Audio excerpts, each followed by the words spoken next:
우리의 삶이 그리스도인이라고 한다면 오늘 말씀에서 우리에게 너희는 이렇게 살라라고 말씀하고 있습니다.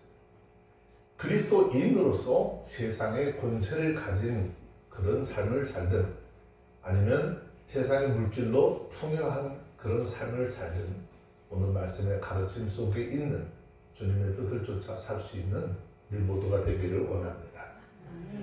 이 잠언 31장은 르무엘 왕이라는 사람이 마음속에 늘 새기던 그 어머니의 가르침을 기록한 말씀입니다. 그와 같은 어머니의 가르침은 누구인지 자세하게 알려져 있지는 않지만 올바른 왕으로서 살아가게 하는 근본된 것은 틀림이 없다라고 하는 것이죠. 그러면 이 르무엘 왕의 어머니가 그 자식에게 왕이지만 자식에게 늘 가르치고자 했었던 잠언의 내용이 무엇일까? 먼저 어머니는 르무엘 왕이 어떻게 얻은 자녀라고 그랬죠? 2절에 보니까 서원대로 얻은 아들이라 그래요. 비슷한 이름의 사람이 있죠? 네, 역사 속에 비슷한 이름의 사람이 있죠? 사무엘이라고 하는 사람이 있어요. 자, 여기도 하나님께 기도하여 낳은 아들이다 라고 하는 것을 지금 강조하고 있어요. 그래서 그 어머니는 아들의 이름을 르무엘이라고 번역을 했어요. 르무엘이라고 하는 이름의 뜻은 하나님께 속한 자라는 뜻입니다. 그러므로 어머니는 아들이 이 르무엘에게 하나님께 속한 자의 삶이 어떤 삶을 살아야 하는지를 어려서부터 계속 가르쳐 왔다는 것입니다. 그래서 이 시대를 살아가는 모든 그리스도인들 역시도 예수 그리스도를 구주로 영접함으로써 하나님의 자녀가 되었어요.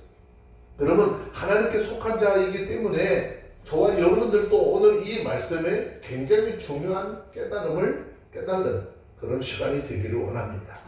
자, 하나님께 속한 사람들 어떤 삶을 살아야 될까?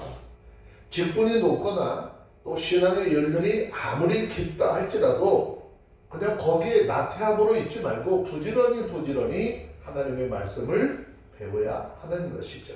자, 1절, 2절, 2절 말씀을 먼저 한번 읽읍시다. 시작. 르무엘 왕이 말씀한 바 곧 그 어머니가 그에게 훈계한 잠언이라. 내 아들아, 내가 무엇을 말할고 내 폐에서 난 아들아, 내가 무엇을 말할고 소원대로 얻은 아들아, 내가 무엇을 말할고 그랬어요. 자, 여기에 등장하는 르무엘이라고 하는 사람에 대해서는 성경의 역사를 성경 속에서 보면 누구인지 정확하게 알 수는 없어요. 여기에 되게 많은 학자들의 견해가 있습니다. 그렇기 때문에 학자들에 따라서 여기에 등장하는 르무엘 왕을 솔로몬이나 또 뭐 히스기야로 보기도 하고 혹은 마사나 지방의 조그만 왕들 이름이라고 알 수 있는 뭐 그 정도로 해석을 하는 게 전부인 것이죠. 그런데 아주 중요한 것은 이 르무엘이라고 하는 사람이 뭐 누구였던지 간에 그는 분명한 왕이었다는 것입니다.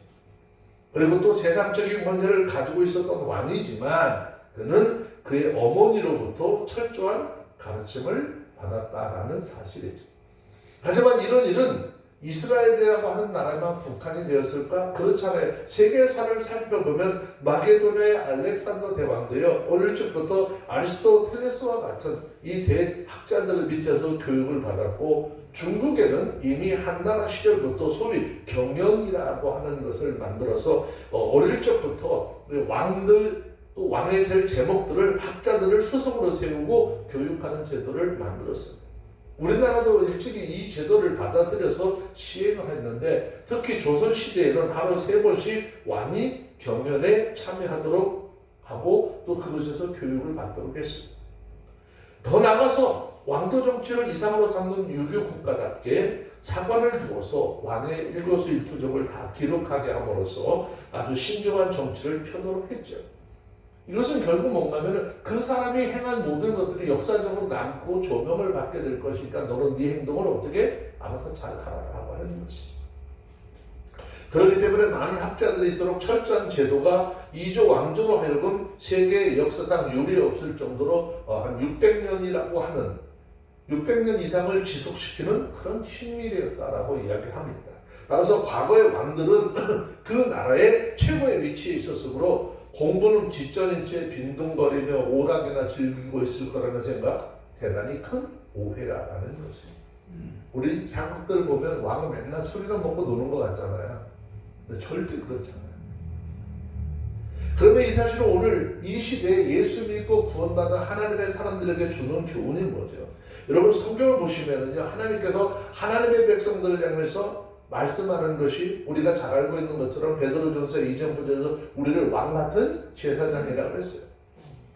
마태복음 5장 13절 14절 말씀에서 예수 믿고 구원받은 우리를 세상의 빛과 소금이라고 예수님이 말씀하셨어요. 아멘. 따라서 한 나라를 다스리기 위한 왕도 말과 행동에 실수가 없도록 철저하게 공부를 하고 교훈을 받았다면, 하물며 왕 중의 왕이신 하나님의 말씀을 선포하고 세상의 빛과 소금이 되어야 할 그리스도인들, 나가 높은 직분과 사명을 받은 자들 더 말할 필요가 없다는 것입니다.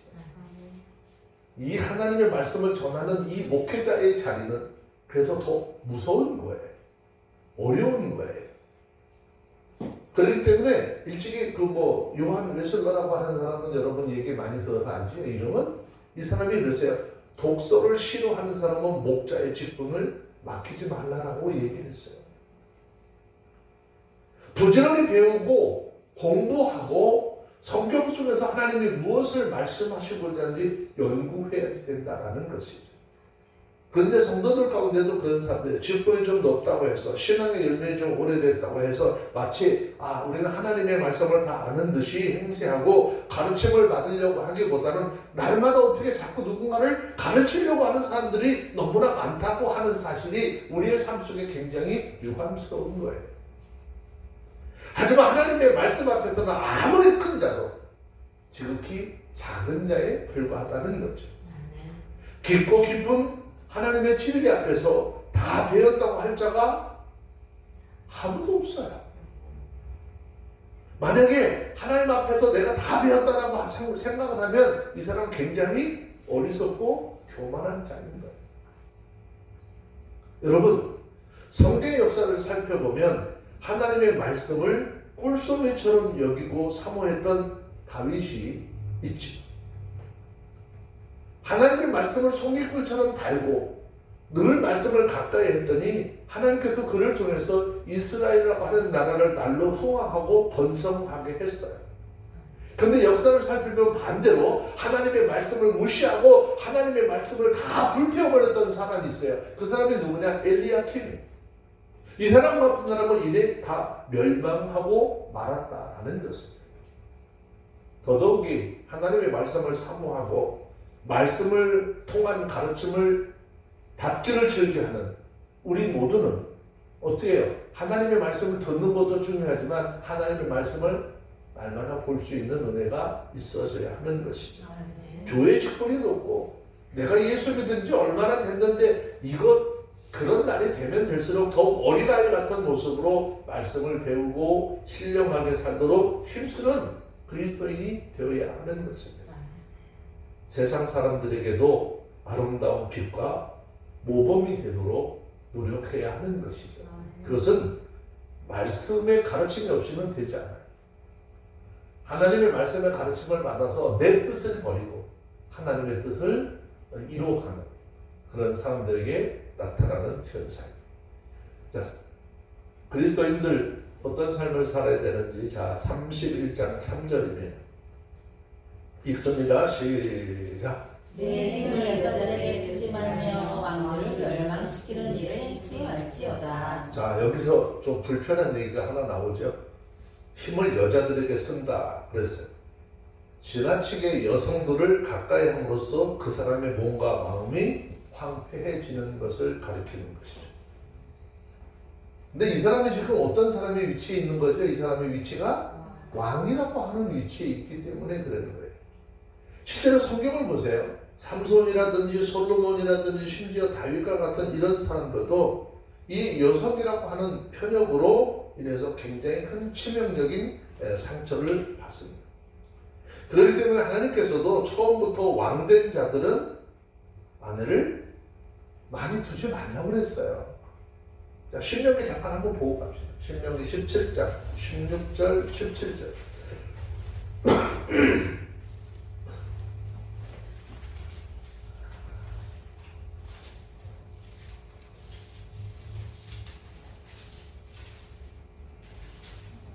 찾으셨으면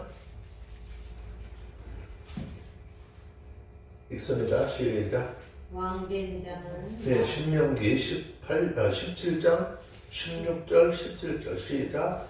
왕된 자는 말을 많이 두지 말 것이요 말을 많이 얻으려고 그 백성을 애굽으로 돌아가게 말 것이니 이는 여호와께서 너희에게 이르시기를 너희가 이 후에는 그 길로 다시 돌아가지 말 것이라 하였습니다.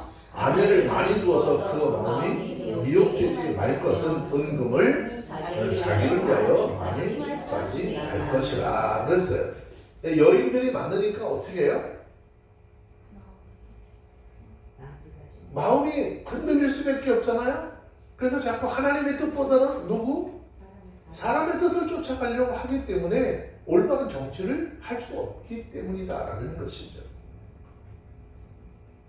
자, 그리고 그 본절 후반절에 보니까 왕들을 멸망시키는 일에 대해서도 어떻게 하지 말라 그러죠? 여기 두 가지 해석이 있어요. 이 일은 앞에서 여자들, 즉 여성들을 가까이 하는 일과 같은 것으로 보는 것이 그 하나이고, 나머지는 라틴어역 그 벌기티역에 보면 다른 왕들이 침략하여 멸망시키는 것으로 보는 그것인데, 그렇기 때문에 앞에 있는 이야기처럼 해석을 하면 육신의 정욕을 피하라라고 하는 가르침이고요. 후자처럼 해석을 하면 안목의 정욕과 이생의 자랑, 그 다음에 피하라는 그런 가르침이죠.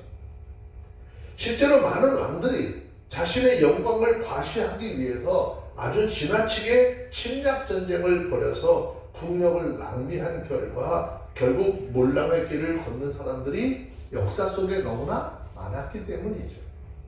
일반적으로 학자들은 전자 입장에 굉장히 큰 무게를 싣고 있지만 어느 쪽으로 해석을 하든지 결국 이 본문의 말씀은 왕된 자가 국사에 힘쓰는 대신 정욕에 빠져서 헛된 일을 하고 그 힘을 낭비하게 되면 어떻게 인생과 왕된 그 사람 인생뿐만 아니라 그가 통치하는 나라가 망가지고 말 것이다 라고 하는 교훈이죠. 그러면 지도자로서의 삶은 그렇다면 우리 그리스도인들의 삶은 어떨까요? 성도의 위치도 또 성도가 받은 사명을 생각해 볼 때 오늘 이 본문의 말씀도 우리에게 굉장히 절실하게 해주시는 말씀이죠. 이유는 왜 그러죠? 왕의 경우가 여인들을 가까이 하면 어느 정도 관습적으로 허용이 되어 왔었던 시대죠. 그 당시에는. 자, 큰 문제를 일으키지 않을 수도 있지만 하나님의 백성들의 이러한 행위들은 성도 자신에게 도덕적인 상처가 될 뿐 아니라 하나님의 영광도 가리울 수 있기 때문이라는 거죠. 또 그리스도인들은 하나님의 군사죠. 그래서 사단의 세력과 싸워야 할 뿐 아니라 아주 중요한 것, 하나님의 복음을 선포를 통해서 잃어버리는 영혼들을 구원해야 될 사명이 있다는 것이. 그런데 이 사명이 실제로 얼마나 중대한지 그것을 깨달아야 할 뿐만 아니라 정말 이것이 얼마만큼 다급한지 분초를 다툴 만큼 시급한 것이라는 거예요. 내가 오늘 만나는 사람들에게 전하지 않으면 정말 그 영혼이 구원을 받지 못할지 감당 못하는 그런 시장 속에 그거 일보다 자꾸 육신적인 것, 세상적인 것, 이 쾌락을 쫓아 산다고 한다면 하나님의 의를 이룰 수 없게 된다라는 거죠. 사단의 세력에 사로잡혀 있는 영혼들을 구원하는 일은요, 조금만 시기를 놓쳐도 다시는 그들을 구원 얻을 수 있는 그런 기회를 잃어버릴 수도 있다는 것이. 그렇기 때문에 예수님께서 제자들을 세상에 파송하실 때 어떻게 해요? 자기 아는 사람들 좀 만나러 가보고 싶은 마음이 있을까요? 없을까요? 얼마든지 있잖아요. 친척들 집에 들려보고 싶은 마음도 있잖아요. 근데 누가복음 10장 4절에 보면 너희 가면서 아무에게도 문안하지 말래요. 지금 너는 내가 너희를 향해서 너희에게 사명을 줬고 너희는 내 사명을 받아가지고 세상을 향해서 가는데 너희는 여기저기 끼웃거리고 할 시간이 없다는 거죠. 너희는 빨리 내가 너희에게 준 대로 그 복음을 들고 내가 전하라고 하는 그곳까지 열심히 최선을 다해서 달려가야 하는 것이죠. 우리 모두가 이 똑같은 하나님으로부터 사명을 받았어요. 우리가 육신의 정욕과 안목의 정욕과 이생의 자랑에 빠져서 세상의 여러 헛된 일들의 인생을 낭비하게 된다면 실제로 주님의 무서운 책망을 피할 수 없게 된다라는 것이죠. 그러므로 저와 여러분들은 오늘 우리 인생이 언제 끝날지 알 수 없으면 또 주님께서 언제 다시 우리 가운데 오실지 알 수 없는 그런 긴박한 종말의 때를 살고 있다는 것을 한시도 잊어버리지 말고 우리 남은 인생들 정말 세상의 헛된 일에 눈 돌리지 말고 골로새서 4장 5절에서 우리에게 말씀하는 거잖아요. 세월을 아끼라 때가 악하니라 라고 말씀했죠. 그러니까 우리에게 주신 사명들을 감당하려고 최선을 노력을 하는 우리 모두가 되어야 하는 거예요. 오늘 찬송가 355장을 불렀잖아요. 신학교에서 많이 불렀던 찬양들인데 오늘 우리 그리스도인들에게도 똑같은 사명을 주셨어요. 어디든지 우리가 주님의 명령이라고 하면 내가 급한 것, 내가 즐겨야 할 것 다 내려놓고 정말 가서 전할 수 있고 복음을 전하는 증거자로서의 삶이 있어야 된다라고 하는 것을 다시 한번 이렇게 좀 고치시키고 생각하기 위해서 이 찬양을 부르게 됐습니다. 우리가 이렇게 세월을 아껴서 주님께서 맡겨주신 사명을 위해서 전신전력을 다해 달려가야 그 결과 훗날 주님이 잘했다, 충성된 종이라 라고 하는 칭찬과 함께 세상이 줄 수 없는, 세상에서 받을 수 없는 하늘의 영광과 축복을 영원히 누릴 수 있는 그런 하나님의 사람들이 다 되어지시기를 주의 이름으로 축원합니다. 자, 오늘 말씀의 가르침 속에서도 굉장히 중요한 의미를 하나를 더 던져줬어요. 왕된 자들도 세상을 다스리기 전에 가장 먼저 자기 자신을 다스릴 수 있어야 한대요. 자, 4절부터 7절까지만 한번 봅시다. 읽습니다. 시작. 음모해라. 포도주를 마시는 것이 왕에게 마땅치 아니하고 왕에게 마땅치 아니하며 독주를 취하는 것이 주권자에게 마땅치 않도다. 술을 마시다가 법을 잊어버리고 모든 간고는 그들에게 공의를 빼앗아 두려우리라. 독주는 죽게 된 자에게, 포도주는 마음에 편심한 자에게 줄지어다. 그는 마시고 그 위험한 것을 잊어버리겠고 다시 그 고통을 기억지 아니하리라. 네, 잠언 31장 4절로 7절까지는 어떻게 나라를 다스리고 권세로 가지고 나라를 치리하는 사람은 술을 절제하고 멀리할 것을 얘기하고 있어요. 이 때문에 앞에 생생한 문학적 표현으로 술을 경계했던 우리가 알고 있는 건 잠언 23장 29절로 35절의 말씀과 동일한 내용이다라고 볼 수 있어요. 술은 눈으로 어떻게? 쳐다보지도 말라고 그랬잖아요. 자, 그런데 이 잠언 23장 29절로 35절의 말씀과 잠언 31장 4절로 7절까지의 말씀에는요, 한 가지 약간의 차이를 보이고 있는 것이 있어요. 그것은 앞서의 말씀의 교훈은요, 모든 사람을 대상화하고 있어요. 그런데 여기에서는 어때요? 특별히 왕이라고, 왕. 그러니까 다른 사람을 다스리는 자에게 그 초점이 맞춰져 있다는 것이죠. 그래서 4절에 보면 왕이 술을 마시는 것이 마땅하지 아니하니라. 몇 번씩이나 했는가 하면 3번이나 반복했어요. 2절에서도요, 자식에 대한 사랑으로, 그러죠? 그 루멜에게 이야기를 할 때 그 어머니가 3번씩이나 무엇을 말할고, 무엇을 말할고, 무엇을 말할고 3번씩이나 막 반복했던 같은 감정을 가지고 이야기하고 있다는 거죠. 즉, 일반 그리스도인들은 물론이지만 통치자나 지도자가 술을 마시는 것은 더더욱이 어떻게 피해야 할 일이고 두렵고 무서운 일이라고 하는 거예요. 세상의 통치자들이 이렇다면 여러분 신앙을 이끄는 이 그리스도인들의 신앙을 이끄는 목회자의 자리는 어떨까요? 괜찮을까요? 술을 권하는 사회가 돼버리고 있다는 거예요. 여러분 굉장히 심각한 이야기예요.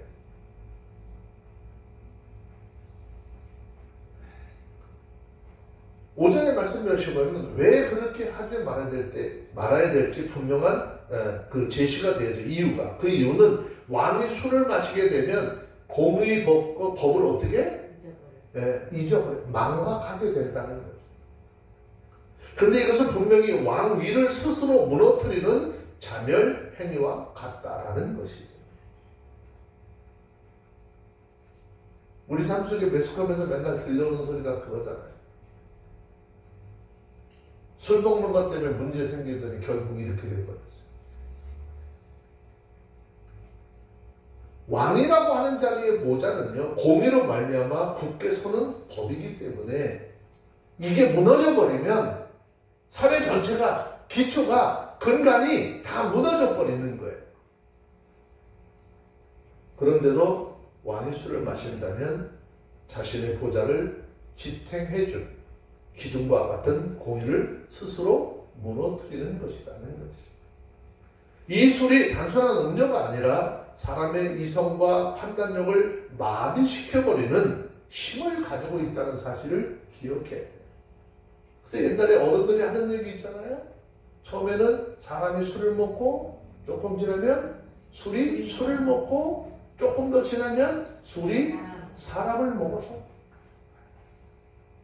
그래서 술 취한 사람이라고 하지 않아요.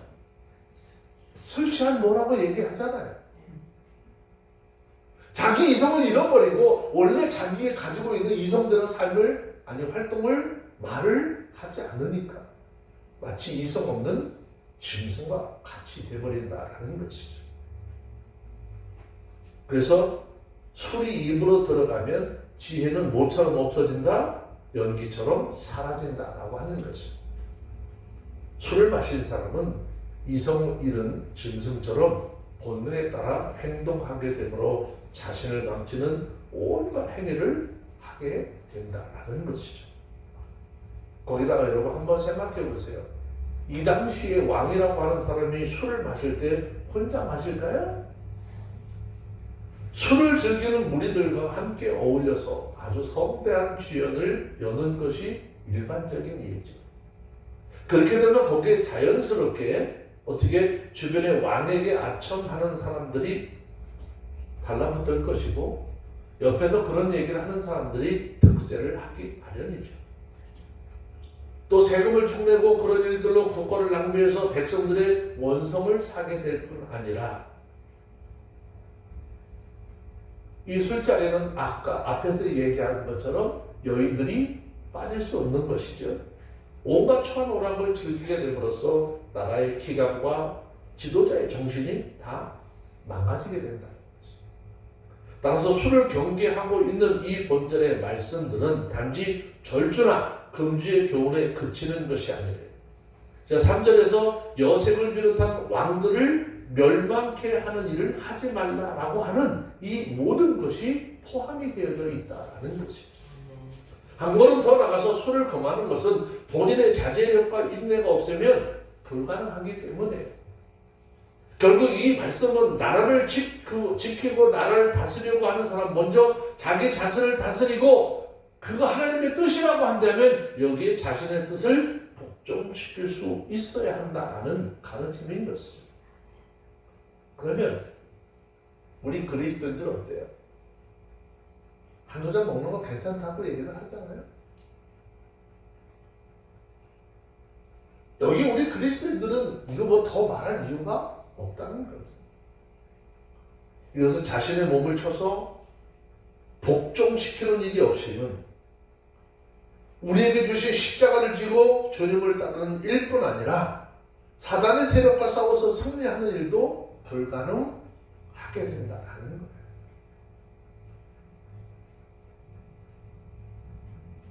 그래서 성경 역사 속에서 우리 가운데 잘 보여주고 있죠. 사사기에 보면 나시린이었던 삼손이라고 하는 사람이 등장을 하죠. 나시린에도 불구하고 술과 그냥 여자가 아니라 보니까 예쁜 여자들만 보면 정신을 못 차려. 이방 사랑이건. 그 유혹을 이기지 못해서 결국 어떻게 해요? 두 눈을 뽑히고 짐승과 같은 모습으로 이방 족속들의 놀이객감이 되었던 일이 성경을 통해서 우리 가운데 보내지고 있잖아요.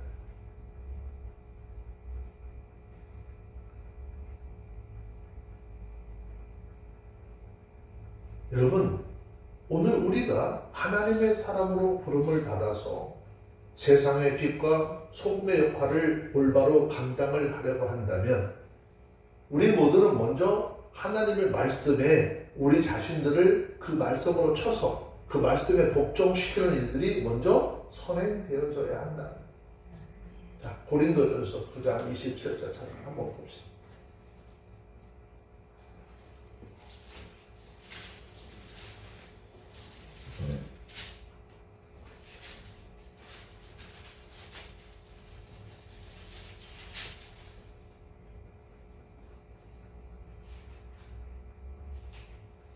읽습니다. 시작. 내가 내 몸을 적정하게 함은 내가 남에게 적과하네. 자기가 도리어 거룩이 될까 두려워함이라.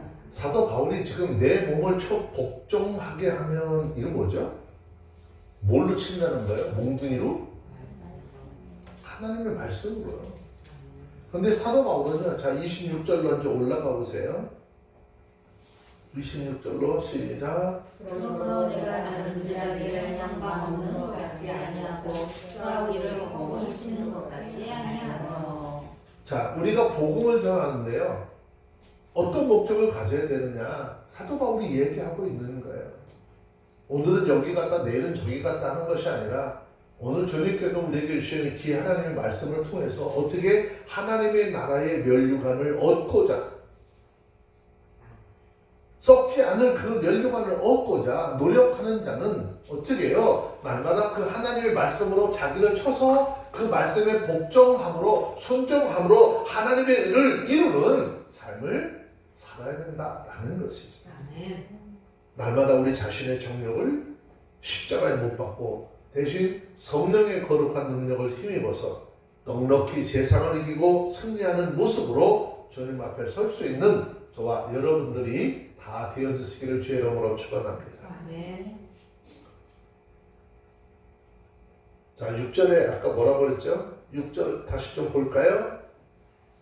6절 한 번 더 읽습니다. 시작. 독주는 주의 자에게 포도주는 마음에 근심하는 자에게 줄지어다. 여러분, 그리스도인들은요, 삶의 활력, 기쁨을 술에서 찾아야 될까요? 아니면 주님이 주시는 은혜 안에서 찾아야 될까? 주님이 주시는 은혜 안에서 찾아야 되잖아요. 여기 지금 6절에 보면 독주는 어떤 사람들? 죽게 된 자에게 주고 포도주는 마음에 근심하는 자에게 줄지어다 그랬어요. 이 당시 포도주를 비롯한 술은요, 상처나 병을 치료하는데 주로 많이 사용을 했었던 기록이 있죠. 육체의 고통을 잊게 하는 마취제로도 사용을 했습니다. 따라서 여기서 죽게 된 자라고 하는 것은요, 병으로 죽게 된 사람을 사람이라고 볼 수도 있고, 아니면 형장의 이슬로 사라진, 그래서 형장으로 끌려가는 자로 볼 수도 있어요.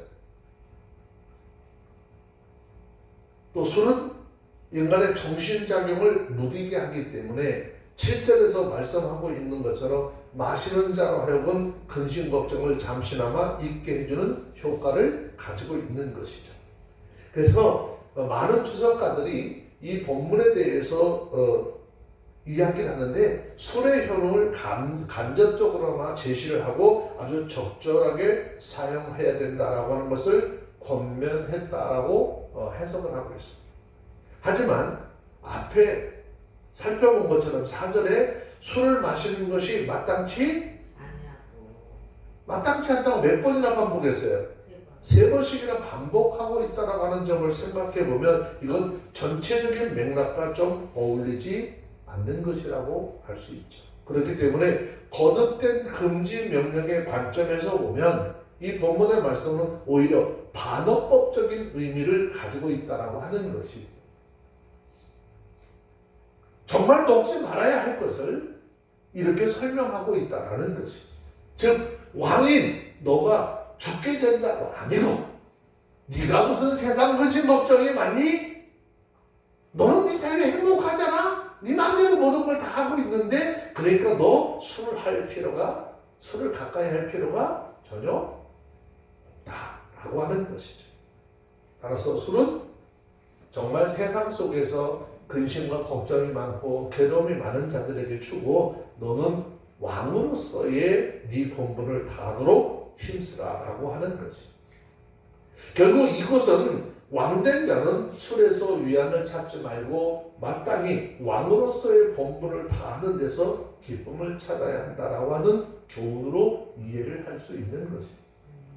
우리가 세상적인 무엇으로 기쁨을 얻을 것이 아니라 내가 그리스도인으로서 하나님께서 내게 주신 사명을 감당하면서 그것으로 인해서 어떻게 기쁨을 얻을 수 있는 그 삶이 되어야 한다는 것이죠. 아울러 여기 왕이 선정을 펼치고 공의를 세운다면 사람들이 절망과 시리와 근심과 걱정에 빠질 필요가 없다라고 하는 사실을 감안할 때 이것은 사람들이 그와 같은 시리와 낙담에 빠져서 술을 찾지 않도록 왕인 자신이 더 깨어서 공의를 행해야 할 것을 가르치는 것입니다. 정치적으로 막 혼란해지니까 지금 우리 국민들은 어떻게 복잡하잖아요. 날마다 근심 걱정이 많아지잖아요.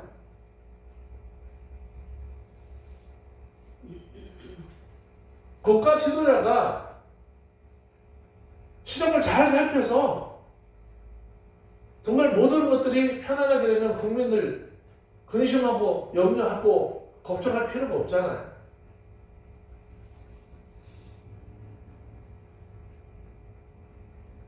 자, 그럼 이거 세상적인 일만이냐? 아니, 그렇지 않아요. 그리스도 예수 안에 있는 우리에게도 다음과 같은 메시지를 말씀하는 것이라고 할 수 있어요. 즉, 구약보다 더한 은혜 속에 있는 신약의 그리스도인들. 요즘에 글들 보면은요, 이런 것들 있잖아요. 아, 그리스도인들 정말 술 먹으면 안 되나? 술 먹으면 지옥 가나? 담배 피우면 지옥 가나?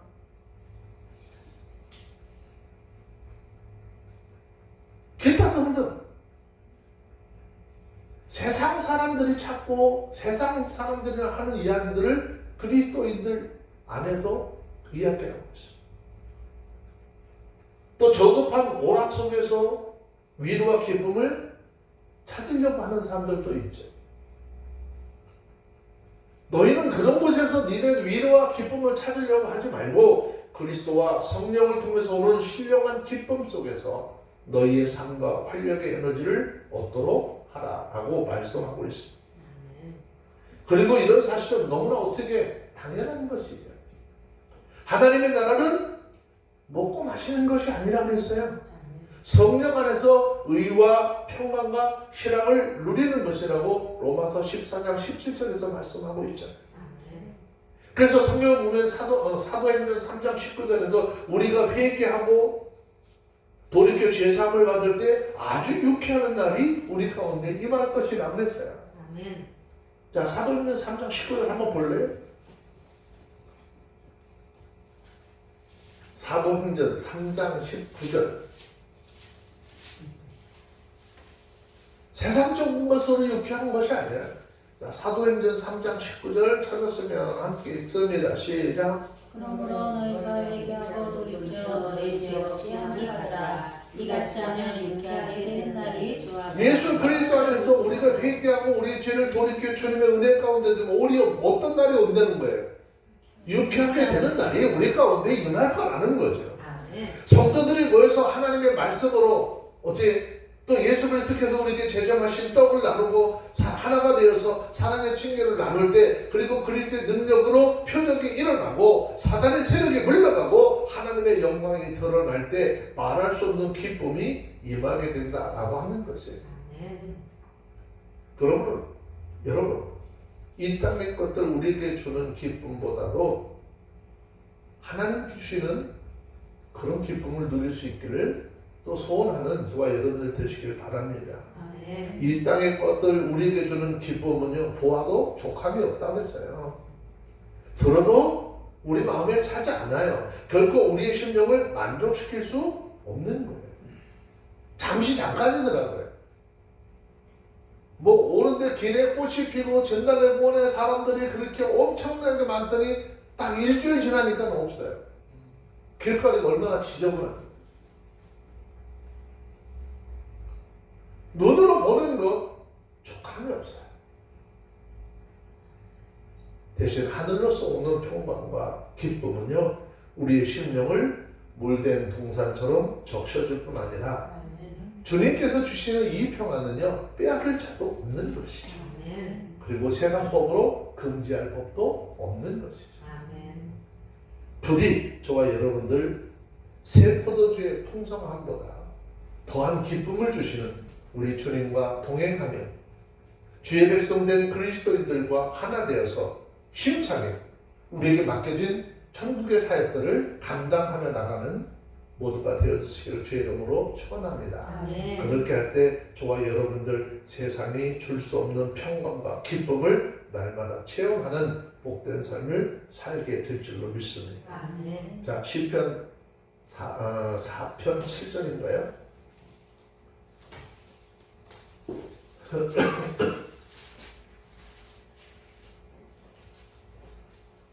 네, 시편 4편 7절.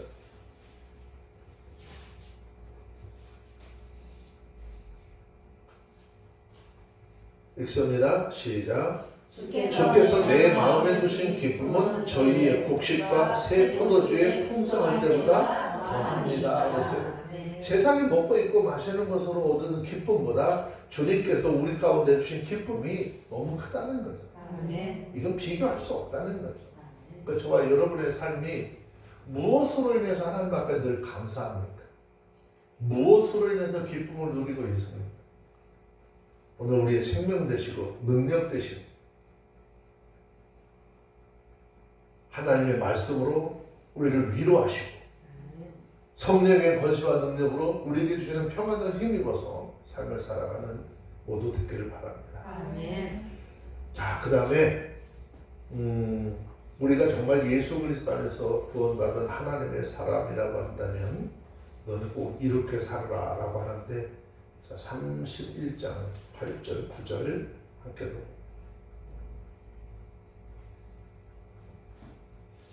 잠언 31장 8절 9절 읽습니다. 시작. 너는 어머니와 고독한 자의 송사를 위하여 입을 지어라. 너는 입을 열어 공의로 재판하여 강건한 자와 궁핍한 자를 신하여 지니라. 다시 말씀 좀 드릴게요. 너는 봉어리와 고독한 자의 송사를 위하여 입을 열지니라. 너는 입을 열어 공의로 재판하며 간공한 자와 궁핍한 자를 신원할지니라 그랬어요. 자, 여기서 봉어리라고 하는 이 문자는요, 말 그대로 말을 하지 못하는 육체적인 장애인을 말하는 것이 아니라 세상적으로 봤을 때 배운 것이 없어서 혹은 자기가 가진 것이 없어서 아주 억울한 일을 당해도 누군가에게 자기 처지를 호소하고 변호할 수 없는 그런 연약한 자들을 의미하는 것입니다. 고독한 자, 단순히 외로운 처지에 있는 사람이라기보다는 억울하고 어려운 상황에 처해서 그 누구의 도움도 받지 못하는 아주 딱한 처지에 있는 사람들을 이야기하는 것입니다. 그러므로 이들은 9절에서 말씀하고 있는 간곤한 자나 궁핍한 자들과 같은 사람들이라고 이야기할 수 있는 것이죠. 그러니까 이야기는 언어는 다른 것 같지만 의미적으로는 굉장히 지금 이런 사람들에 대해서 강조하고 있는 이야기. 따라서 이러한 사람들을 위해서 입을 열고 그들의 송사를 신원해 주라라고 하는 것은 곧 가난하고 약한 사람들의 편에서 이들의 권리를 찾아주고 보호해 줄 것을 가르치고 있는 것이죠. 그런데 사실 이러한 일은 왕으로서 당연한 것이고요. 굉장히 쉬운 일 같아도 실제로는 실천하기가 대단히 어렵다는 것이죠. 이유가 뭘까요? 대개 가진 것이 없고 소외된 계층은 계층의 사람들은 어때요? 부유하고 힘있는 계층과 사이에 항상 뭐가 있어요? 갈등과 대립이 있잖아요. 우리 사회에도 그렇잖아요. 서민들과 부유층 사람들의 사이에 갈등이 지금 늘 있는 거잖아요. 근데 그걸 다 정치적으로 이용해서 네 편 내 편 가르는 부분들이 그렇게 생기는 거잖아요. 그렇기 때문에 가난하고 소외된 계층의 사람들 편에 선다라고 하는 것은 반대로 어떡하죠? 부유하고 세상적으로 힘 있는 계층과의 대립을 의미하는 것이기 때문에 그 높은 자리에 앉은 사람으로서는 굉장히 큰 모험이죠. 그래서 대개는 역사적으로 보면 권좌에 앉은 사람들은 정치적인 계산에 의해서 힘있고 부유한 계층의 사람들의 지지와 환심을 얻기 위해서 오히려 가진 것이 없고 이 약한 사람들을 멀리하는 것이 상례였다는 것이죠. 그리고 이거는 우리가 성경의 역사 속에서 볼 수 있는 한 가지가 있죠. 빌라도가 예수님께서 어떻게 죄가 없으시고 억울하고 부당하게 고소를 당했다라고 하는 것을 알면서도 그 사람은 자신의 총독의 자리를 지키기 위해서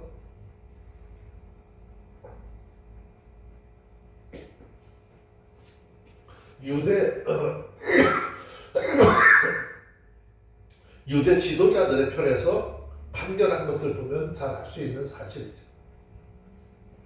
그렇기 때문에 가난하고 외로운 자들을 위해서 판결하라라고 하는 이 말씀은 어떻게 보면 현실 정치를 전혀 모르는 아주 순진한 어머니의 권고에 그치지 않을 정도다라고 이야기를 할 수 있어요. 하지만 여러분, 우리 하나님은 어떤 하나님이시죠? 고아와 과부, 나그네와 같이 어렵고 외로운 사람들, 그들의 보호자가 되어주시는 하나님이라 그랬어요. 아멘. 그렇기 때문에 하나님께서는 어떤 자에게 권세를 주어서 왕의 자리에 앉도록 하신 것은 바로 이러한 하나님의 사랑과 공의를 이루기 위함이라고 하는 사실을 깨달아야 하는 것입니다. 아멘. 그러나 자신의 권세와 지위를 지키기 위해서 부유한 자들과 짝하면서 가난한 자들과 소외된 자들을 무시하고 짓밟는다면 그는 왕위에 앉아있을 자격이 없을 뿐만 아니라 그 자리를 보존하지도 못할 것이다 라는 말씀입니다. 이러한 사실을 오늘 우리 그리스도인들에게 좀 적용을 하면 어떨까요? 여러분, 성경을 보면 우리 모두는 어떻게 해요? 범죄한 조상의 후손으로서 하나님 앞에 모든 것이 벗겨진, 벌거벗은 그런 죄인들이잖아요. 영적인 소경이고 벙어리잖아요. 과거 사단의 포로가 되어서 사망으로 끌려가는 소망이 없는 그런 존재들이었어요. 그런데 하나님께서 이러한 우리를 불쌍히 여기셔서 친히 독생자 예수 그리스도를 우리 가운데 보내시고 우리에게 그분을 통해서 의의 옷이라고 하는 아름다운 옷을 입혀주셨고 죄와 사망의 결박을 풀어서 자유케 하셨죠. 그것으로 끝났는 줄 알았더니 대언자이신 성령을 우리 가운데 보내주시고 죄를 변호하게 하시고 더 나아가 하나님의 자녀로 삼아서 영원히 왕노릇하는 영광까지도 베풀어 주셨다는 것입니다. 우리가 이렇게 하나님으로부터 놀라운 은혜를 입고도 가진 것이 조금 있다고 해서 혹 세상 사람들의 이목이 두려워서 가난하고 소외된 자들을 멀리하고 업신여긴다라고 한다면 그 사람은 하나님으로부터 받은 은혜마저도 온전히 보존할 수 없고 사실 그리스도인이라고 하는 그런 이름으로 불릴 자격이 없다라는 것입니다. 따라서 여러분, 오늘 이 본문의 말씀을 함께 살펴본 바를 통해서 과거 우리는 하나님 앞에 어떠한 존재였고 지금 이 순간에 왜 이 땅에 살고 있는지를 굉장히 깊이 생각을 해봐야 하는 것입니다. 그래서 우리의 남은 삶, 남은 여생 얼마가 될지는 아무도 몰라요. 우리의 남은 여생 이 땅의 작은 이익들을 위해서 살기보다는요 오히려 낮은 곳으로 내려가서 좀 더 어렵고 소외자 그리고 그렇게 고통 가운데 있는 자들과 법과 이웃이 되므로써 정말 주님이 말씀하신 것 이 작은 소자에게 한 것이 나에게 한 것이다 라고 하는 그런 말씀을 듣는 너희가 그렇게 가난하고 소외된 자들에게 베푼 것 나에게 했어 라고 하는 칭찬과 함께 창세로부터 예비된 풍성한 복을 받아들이는 하나님의 사람들이 되어주시기를 주의 이름으로 축원합니다. 아멘. 끝으로 한 가지 더, 저와 여러분들, 만일 하나님이 여러분들을 사람들 중에서 좀 높여준다면 그것은 그 모든 사람을 짓밟고 억압하고 누르라고 준 것이 아니라 그 사람들을 섬기라고 주신 기회인 것을 잊지 말으셔야 돼요. 아멘. 또 많은 재물을 주셨어요. 누구보다도 좀 더 많은 재물을 가지고 있어요. 그것은 없는 자들에게 나누면서 주님의 사랑을 어떻게 증거하라라고 하는 하나님이 주신 선물이라는 것을 기억하셔야 돼요.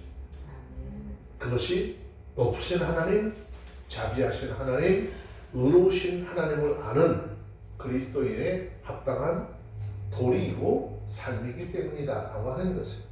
아멘. 오늘 잠언 31장 2절로 이 구절 말씀을 통해서 세상적인 왕, 세상적인 권세자뿐만 아니라 그리스도 예수 안에서 하나님 앞에 왕같은 제사장의 직분을 받은 저와 여러분의 삶 속에서도 이러한 것들을 잘 깨닫고 믿음을 지켜서 하나님 앞에 의롭다 칭함받고 잘했다고 칭찬받는 그런 저와 여러분들이 다 되어주시기를 주의 이름으로 축원합니다. 아멘. 기도합니다. 주님 감사합니다. 주님께서 오늘 우리 심령들의 마음을 통촉하여 주시고 우리가 주님 앞에 고백하는 소리를 들으시고 우리 주님의 뜻에 합당한 믿음의 삶을 살아가는 하나님의 자녀가 될 수 있도록 도와주옵소서.